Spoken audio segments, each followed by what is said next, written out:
Supply chain shortages occur when an event triggers a disruption in production or a surge in demand, sometimes both. A resilient medical product supply chain has safeguards in place to prevent potentially disruptive events from causing harm to human health. These include awareness measures, which form the foundation of a resilient supply chain; mitigation measures, to avoid disruption entirely or reduce its magnitude; preparedness measures, to reduce risk by preparing for disruptions; and response measures, to minimize harm and resolve the shortage when preparedness is absent.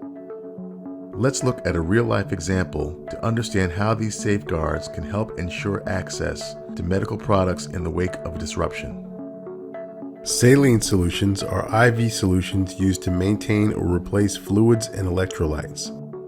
They carry medications into the bloodstream and are critical, required for almost all hospitalized patients, but it is complex and expensive to manufacture, ship, and store.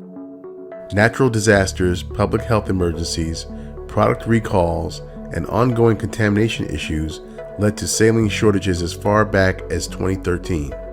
But in 2017, Hurricane Maria hit Puerto Rico, crippling saline production by the #1 U.S. manufacturer. Other companies could not make up the difference. Since manufacturers don't need to disclose where a product is made, only the FDA, and not medical providers, were aware of the hurricane's effect on saline production. Delays caused by the hurricane were further compounded by a bad flu season that winter. Hospitals were forced to delay elective procedures, and some providers began hoarding IV bags, making a bad situation even worse. To help address the shortage, the FDA allowed saline imports from other countries.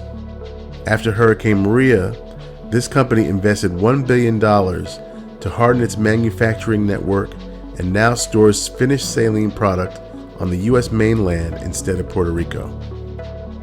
To learn more, visit the National Academies website at the link below.